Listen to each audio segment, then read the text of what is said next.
Muy buenos días y muy buenas tardes a todas las personas que estén viendo este video. El objetivo de este video es hacer una exposición respecto a la forma narrativa del cine. Esta exposición es hecha por José García, Santiago Sandino, Julio Vargas, Gabriel Cárdenas y Juan Pavón. También recordarle a todas las personas que esta exposición es basada en el texto de Film Art and Introduction, capítulo 3, llamado La forma narrativa, de David Borwell y Kristin Thompson. Primero que todo, es importante resaltar dos aspectos que resaltan al momento de referirnos a la forma narrativa en el cine. El primero va a ser el objetivo y el segundo van a ser los principios de la forma narrativa, es decir, los principios básicos en los cuales se basa este tipo de forma narrativa. El objetivo de analizar la forma narrativa del cine es poder entender la prosa y la moraleja que nos enseñan cada uno de las historias que nos van mostrando en la gran pantalla. Y al ser esto considerado una de las maravillas del mundo, debe entenderse que además de ser un trabajo no solo técnico, sino también muy complejo, es también algo pasional, que nos llena de vida y de objetos, que nos demuestra el arduo trabajo que las personas ponen en esta área artística de clase mundial. Asimismo, por otro lado, podemos encontrar los principios de la forma narrativa del cine. Dentro de la forma narrativa del cine encontramos una serie de principios los cuales nos guiarán a través de esta exposición para el desarrollo de los ideales básicos y principales que deben ser tenidos en cuenta para poder entender los desarrollos básicos en la historia del cine y la forma como son contadas estas historias en los largometrajes. Entonces, primero que todo, referirnos un poco más a los principios de la forma narrativa. Respecto a estos principios, primero que todo, tenemos que decir que la forma narrativa del cine aparece más comúnmente en las películas de ficción, es decir, que en esta clase de películas es donde se encuentran mayoritariamente. Sin embargo, la forma narrativa del cine es algo que podemos encontrar en cualquier otro tipo de película, en cualquier otro tipo de género. Asimismo, las historias siempre están alrededor de nosotros. Es una de las ideas que nos dejan los autores del texto en el que nos basamos de esta exposición, ya que los espectadores se acercan a estas formas narrativas con expectativas y respuestas muy diferentes, que hace que en muchas ocasiones las personas puedan sentirse, por así decirlo, como a gusto con algunas historias que les son presentadas. También tenemos que tener en cuenta la relación que debe o puede existir entre el espectador que está viendo la película y la narración que se está llevando a cabo en ella.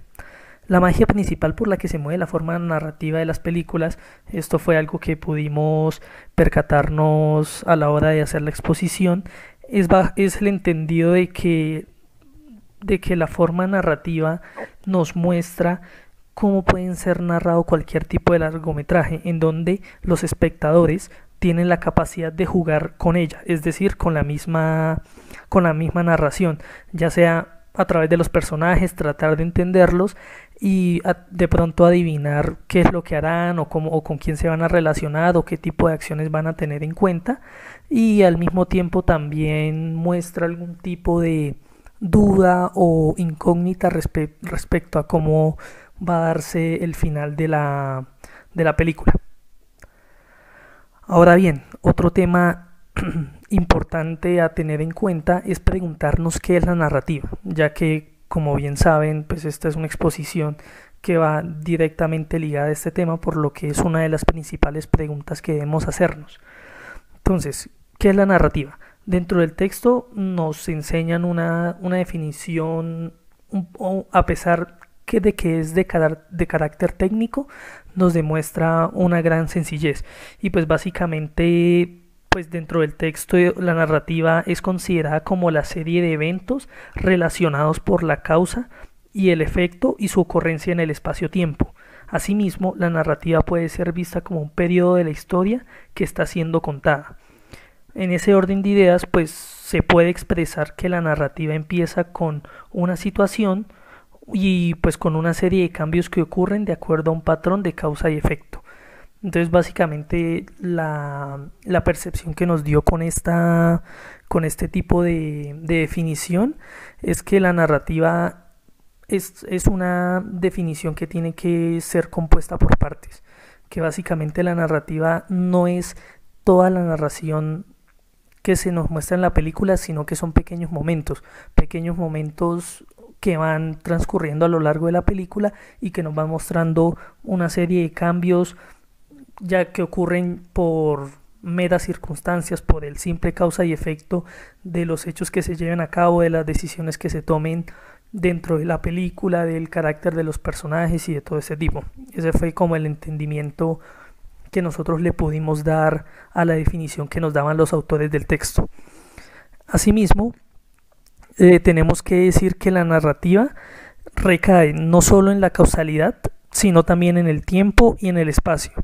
Esto significa, perdón, o sea, lo que buscamos es que, aunque estos son los principios importantes y más generales de la narrativa, no significa que estos son los únicos aspectos que se deben tener en cuenta para poder llevar a cabo la película. Es decir, que también pueden existir más principios o más formas de pensamiento que permiten liderar una forma de crear películas.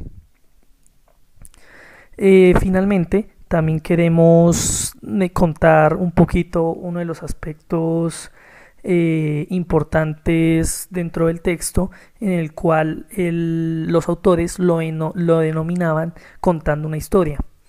Y pues básicamente la idea que se nos dio al momento de leer esta parte del texto es básicamente encontrar cuál es el sentido de la narrativa, cuál es el objetivo de que ésta se dé, por qué se da de la forma que se da, por qué las personas encargadas de ella lo manejan de cierta forma. Y digamos que como grupo nosotros le encontramos sentido a la narrativa identificando los eventos y relaciones a través de la causa, el efecto, el espacio y el tiempo, aspecto el cual ya habíamos expuesto ya hace un rato, y también deben ser buscados los detalles que permiten entender el drama que está siendo contado. Esto pues básicamente es algún tipo de conciencia, algún tipo de punto de partida que nos entregan los autores con el fin de darle respuesta a cuál es el sentido de la narrativa. Sin embargo, hay que decir que no solo basta con este tipo de análisis o de teoría para poder comprender e igualar la grandeza de varios actores de cine que pueden ser encontrados a lo largo de la historia, sino que también debe tenerse ingenio para esto, debe tenerse en cuenta la creatividad, la forma de pensar, también el talento para hacer este tipo de historias y poder crear algo atractivo y que logre acaparar o captar la atención del público que está atendiendo a la película. Bueno, cuando hablamos de la trama podemos entenderla como aquella acción presente de forma visible, a veces audible, que tenemos ante nosotros como espectadores. Es decir, que la trama incluye centralmente toda la historia de eventos que se presentan directamente. Asimismo, la trama incluye la información que los personajes nos pueden proporcionar sobre eventos anteriores en el mundo de la historia. Se dice entonces que los cineastas han construido la trama a partir de la historia, pero los espectadores construyen la historia a partir de la trama. ¿Cómo hacen eso? Pues uno como espectador puede generar una historia lineal, puede crear sus propias historias y dar a entender un final. Muchas veces también el cineasta pretende que nosotros como espectadores hagamos un ejercicio de inferencia de los hechos que él nos muestra y nos permite desarrollar nuestra propia trama e historia, sin alejarnos un poco de la que él nos muestra. Asimismo, en las películas mudas, muchos de los intertítulos no informan del diálogo, sino que comentan sobre personajes o describen la locación, para ayudar al espectador a generar su propia línea de la historia. Cuando hablamos de la historia es la cadena de eventos en cronología, pero como hemos visto, esa historia puede presentarse de varias maneras.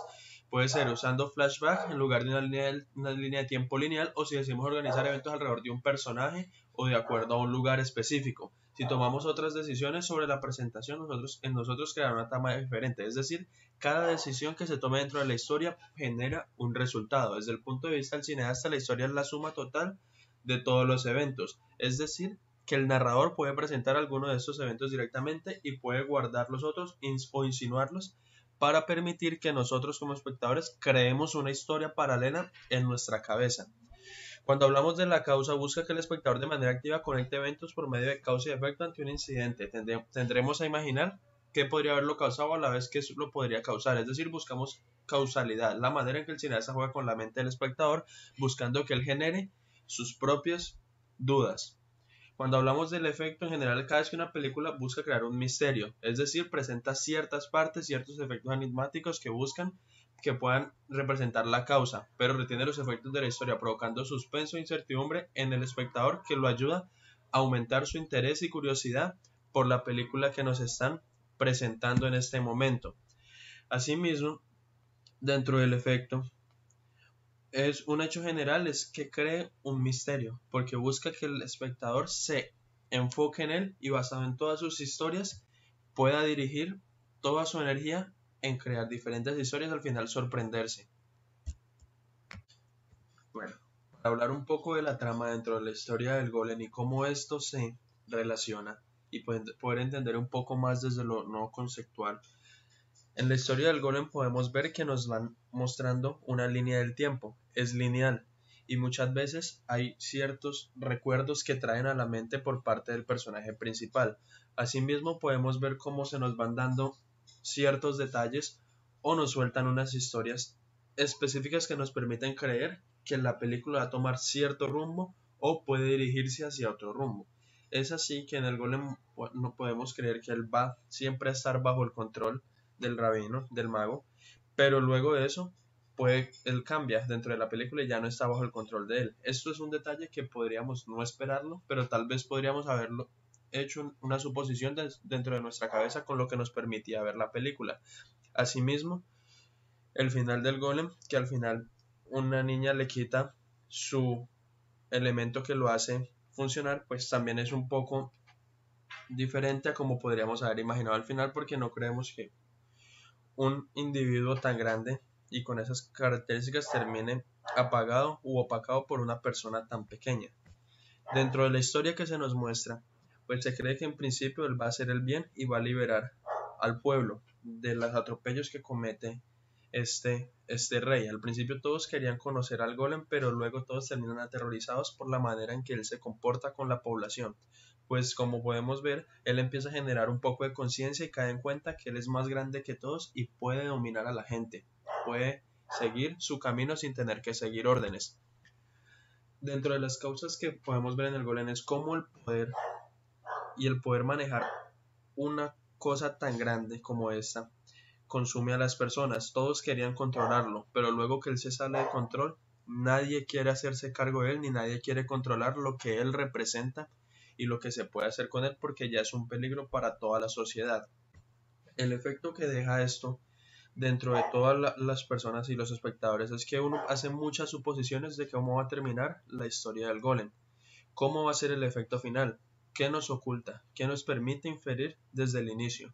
Es así que esta película resulta muy interesante para hacerle este análisis de trama, historia, causa y efecto porque el autor nos permite divagar mucho sobre los posibles finales y las posibles escenas que siguen. Asimismo es una película muda donde podemos ver claramente que en la trama algunas veces de los intertítulos no están hablando los diálogos sino que expresan situaciones o de locaciones que se representan en ese momento. Asimismo podemos identificar que esta es una película clásica y que tiene un desarrollo específico